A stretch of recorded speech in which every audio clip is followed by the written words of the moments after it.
Hoje é terça-feira e o nosso encontro de toda semana aqui no Bom Dia Paraíba é para falar de direitos domésticos, previdenciários e trabalhistas. Eu vou convidar aqui Paulo Souto. Muito bom dia, muito obrigado pela participação aqui no Bom Dia Paraíba. Eu que agradeço. Eu já começo aqui com a pergunta de Marcos Júnior. Ele diz o seguinte: fiz um concurso público em uma prefeitura que tinha 40 vagas para técnico em enfermagem e ele passou em 43º lugar. A prefeitura tem a obrigação, nesse caso, de nomear, além do número de vagas previsto no concurso?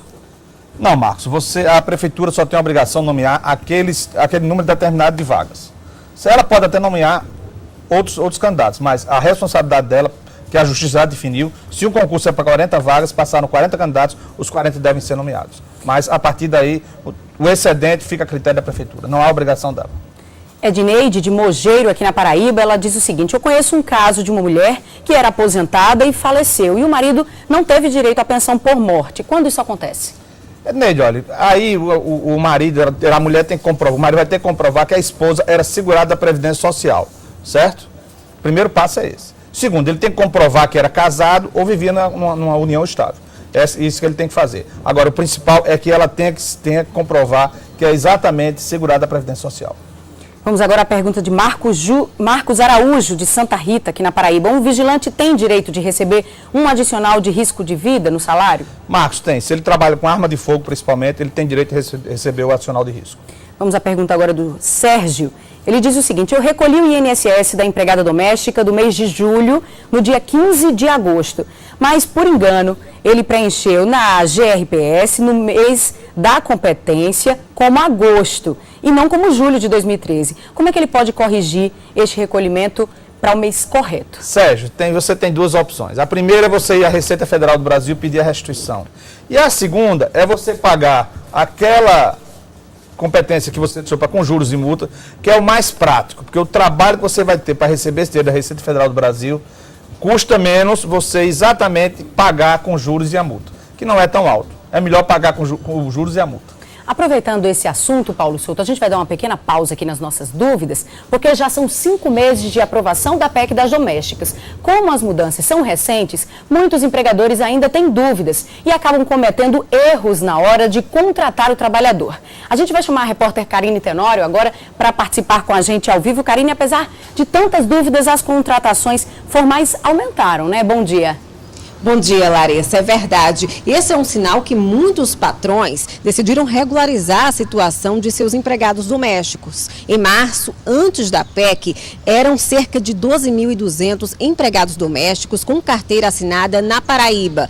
Em julho, foi feito um novo levantamento que mostrou que esse número subiu para mais de 13 mil, um aumento total de 8,07%. Mas aí as dúvidas continuam, porque muitos direitos que foram aprovados nessa PEC ainda não foram regulamentados. Para falar sobre isso, está aqui comigo o Renan de Almeida Leitão, que é consultor jurídico da Organização dos Empregadores Domésticos Dona Legal.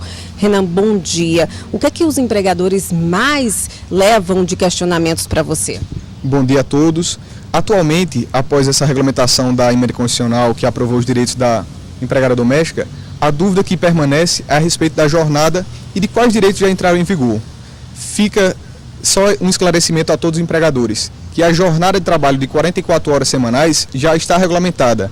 E para isso, o empregador precisa se adequar, seja tendo esse controle através de uma lista de frequência, prevendo no contrato de trabalho, e que seja tudo estabelecido nas bases contratuais. É por isso que é importante a regulamentação do contrato de trabalho.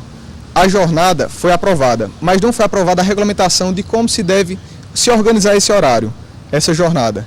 O FGTS ainda não está em vigor, o auxílio acidente ainda não está, o projeto de lei da empregada doméstica está tramitando no Congresso Nacional e depende ainda de aprovação pela Câmara dos Deputados. Após a aprovação da Câmara dos Deputados, é que vai para a sanção da presidência, da presidente Dilma, e após isso é que vai entrar em vigor. E aí, essa questão da jornada de trabalho com banco de horas também não está regulamentado? Não, por enquanto o banco de horas ainda não foi aprovado, em razão da regulamentação, mas é previsto no contrato de trabalho doméstico ser estabelecido essa carga horária de 44 horas semanais e ser adequado dentro da semana, 8 horas de segunda a sexta, 4 horas no sábado, tudo isso tem que estar consistente no contrato de trabalho. né? Muito obrigada, então, pela participação. E aí fica a dica, Larissa, que com certeza o Paulo Souto sabe bem disso, é que qualquer acordo entre empregado e empregador tem que estar no contrato. Muito obrigada, Karine. E a gente volta aqui a tirar mais dúvidas dos nossos telespectadores. A gente vai agora para Socorro Honório. Ela diz o seguinte: alguém que trabalhou durante 14 anos com carteira assinada e hoje só trabalha de forma autônoma, como artesã, e contribui para o INSS nesta nova categoria, tem direito a receber o abono do PIS? Socorro, quem tem direito a receber o abono do PIS são os empregados com carteira assinada, ou seja, aquele empregado que trabalhou um mês no ano anterior, no exercício anterior, que tem recebido até 2 salários mínimos. O profissional liberal, o autônomo, não tem direito a receber abono do PIS, porque ele não é empregado, não existe a informação dele na RAIS. Vamos agora para Santos Trozoba, aqui de João Pessoa. Ele diz o seguinte: já sou contribuinte da Previdência Social há 19 anos. Minha esposa pode ser contribuinte na condição de dona de casa, para no futuro a gente ter as nossas aposentadorias individualmente. E ele pergunta ainda: a pessoa na situação de pensionista pode ser contribuinte do INSS? Vamos responder pelo final da pergunta. A pensionista ela pode ser contribuinte do INSS, ela pode se aposentar sem problema algum. Quanto à primeira pergunta, a sua esposa pode ser contribuinte como dona de casa. Agora, dependendo da renda dele, é que ela vai optar pela... Existe três alíquotos para contribuir: 20%, 11% e 5%. Dependendo da renda dele, ela não pode optar pela de 5%, e sim de 11% ou 20%. Vamos agora à pergunta de Márcia Medeiros. Tive um contrato numa prefeitura e depois de 4 anos ele foi reincidido. Quais são os meus direitos? Márcia, você tem direito, dependendo de como foi a rescisão, aviso prévio, férias proporcionais, deve ter, todos os direitos são assegurados, sem problema algum. Lande Gonçalves, quais os critérios para uma seguradora do INSS receber o salário maternidade? Olha, ela tem que ter, primeiro, a doméstica basta comprovar que é vinculada à Previdência Social, que tem um contrato, uma carteira de trabalho assinada. Os demais segurados têm que comprovar 10 meses de contribuição no INSS para ter direito ao salário maternidade.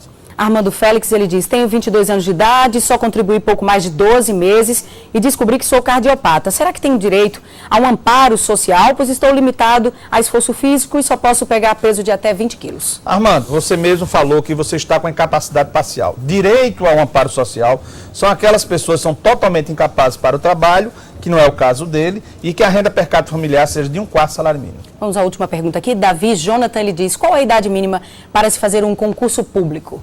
Não existe idade mínima, existe idade mínima para você tomar posse no cargo público, que a mínima mesmo é 18. Agora, outros cargos existem 25, 35, 30 anos. Agora, existe idade máxima, que é 70 anos. Por quê? 70 anos você não pode fazer. Já pode fazer, mas não toma posse porque existe a aposentadoria compulsória. Agora, a mínima não. O que exige a lei, a jurisprudência dos tribunais exige que 18 anos era para tomar posse. Você pode fazer com 17 anos e meio, e quando for tomar posse já ter 18 anos, não tem problema algum, você pode se inscrever. Paulo Souto, muito obrigada pela entrevista aqui no Bom Dia Paraíba. A gente tem mais perguntas, mas a gente guarda para a semana que vem. E eu aproveito para convidar os nossos telespectadores a também enviar perguntas aqui para a gente, para a nossa coluna Eu Quero Saber. Basta enviar para os seguintes endereços: euquerosaber@cabobranco.tv.br ou euquerosaber@paraíba.tv.br.